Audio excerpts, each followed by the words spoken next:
طريقة تدريب جنود عشان تقدر تكون جيش كبير في وقت قليل. كل اللي انت هتحتاجه اول حاجة بناء عزب كلها، هنا هتبقى كلها عزب. تاني حاجة سرعة التدريب في المواهب، زي هنا سرعة التدريب 1 بتدي 30%، سرعة التدريب 2 بتدي نسبة تدريب 92%، مع بناء العزب زي ما وضحت. العزبة الواحدة بتدي 20% تدريب. لو هتقدر تفتح سرعة التدريب أو تمكسها، أنا عندي 8، لو قدرت تستفاد بيها وقدرت تمكسها هتستفاد ب24%. عندك سرعة التدريب الجزء الثالث، لو قدرت برضو تمكسها هتستفاد ب16%. يعني عندك بحثين تقدر تستفيد بيهم بنسبة 30%، زائد العزب زائد المواهب.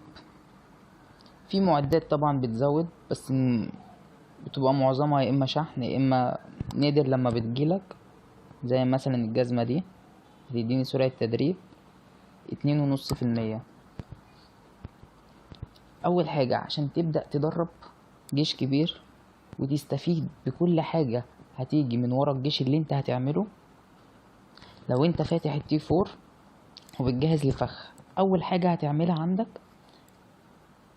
هتجمع تسريعات عادية كتير. زي مثلا انا مثلا معايا تسريعات هنا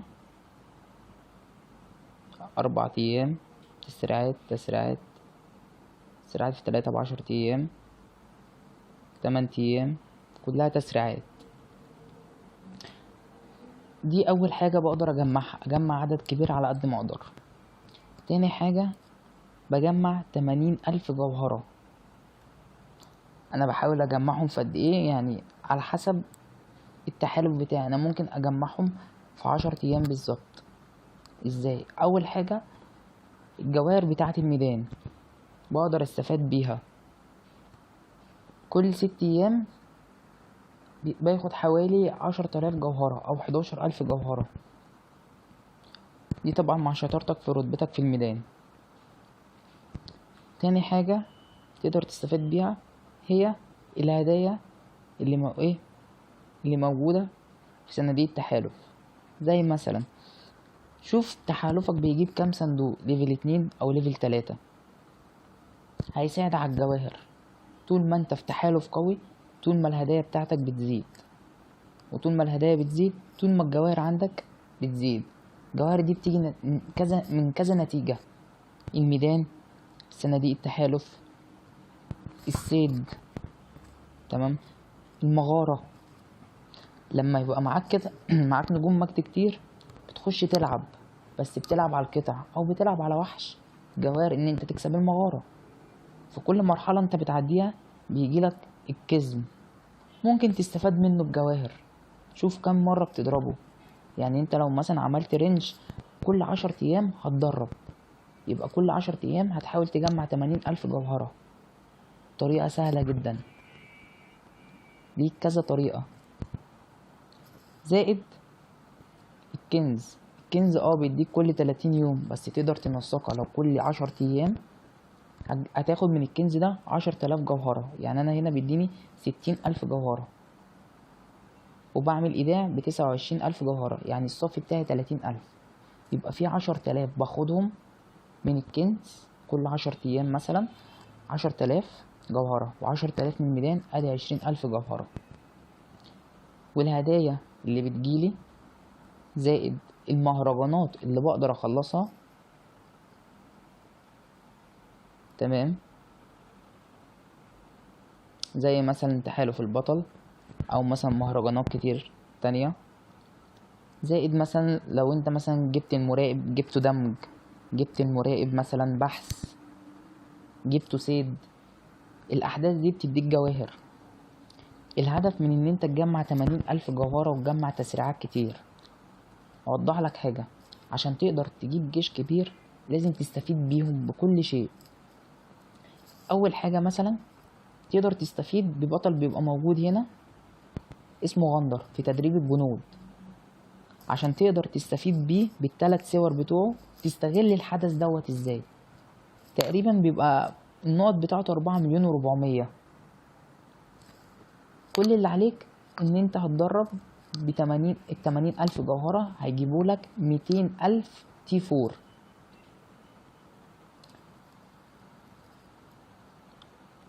تمام. انا هنا طبعا 7,000 جوهرة عشان خاطر القمح.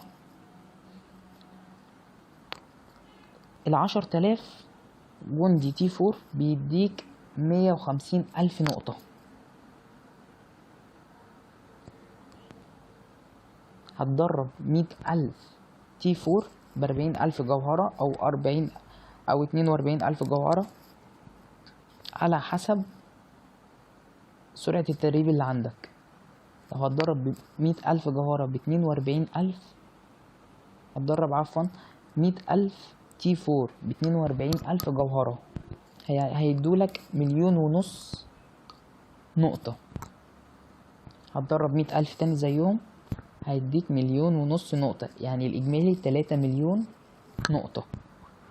هيتبقى حوالي بتاع 1,400,000 أو 1,500,000. هتبدأ تدرب بيهم تي 2 كلهم. التسريعات العادية اللي معاك زي مثلا انت في تسريعات تدريب بتجيلك، التسريعات العادية تقدر تستفاد بيها. تقدر حوالي تجمع بيهم على قد ما تقدر. هتلاقي نفسك جبت غندر، جبت منه 3 صور للبطل، عملت 200,000 تي 4، عملت كمان تي 2 على حسب تسريعاتك، ولحد كمان ما تقفل النقط المطلوبة للحدث بتاع غندر اللي هو 24 ساعة.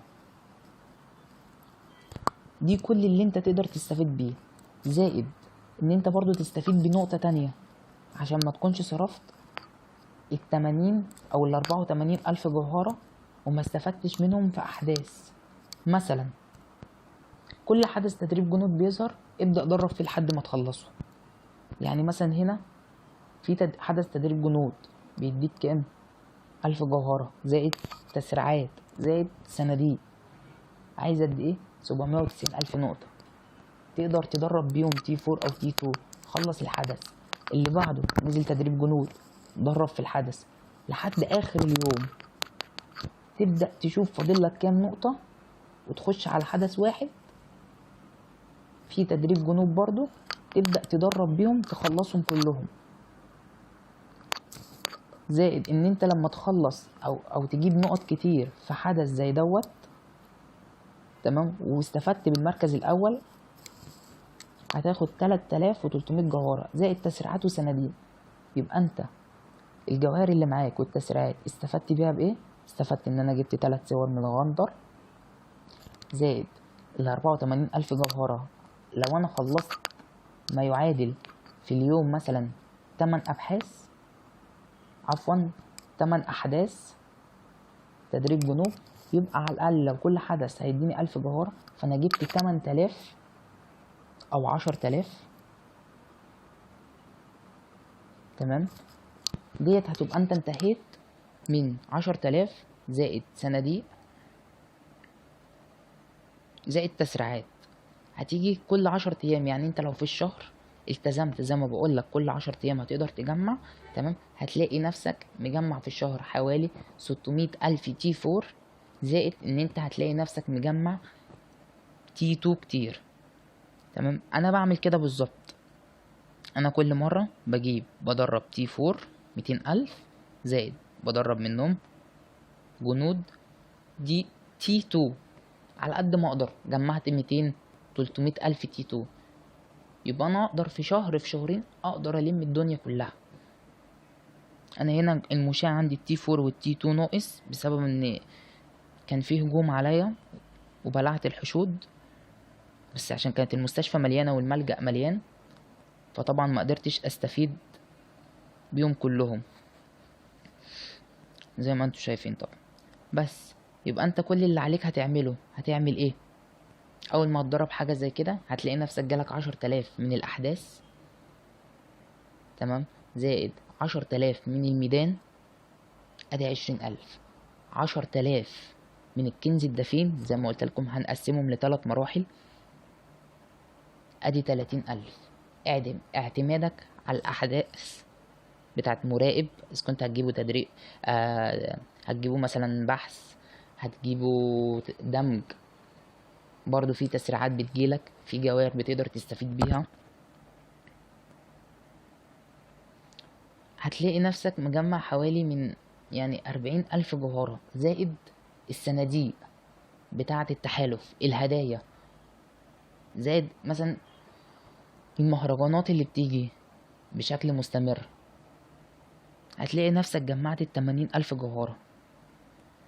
أنا معايا هنا 155,000، مستني غندر تدريب جنود عشان أقدر أجيبه، ومعايا برضو تسريعات أبحاث كتير عشان أقدر برضو أجيب غندر بحث، هيديني 2,800,000، زائد أعمل بحث 600,000 نقطة، هيبقى اداني 3,300,000 نقطة، عدد إجمالي النقط بتاعت حدث غندر اللي هو في البحث. يبقى أنا استفدت بيهم كلهم، وده أكتر وقت أقدر إن أنا أقدر إن أنا أجيب بيهم كل حاجة. أقدر إن أنا أدرب جيش كبير، أقدر في وقت قليل أقدر أنسق كل حاجة.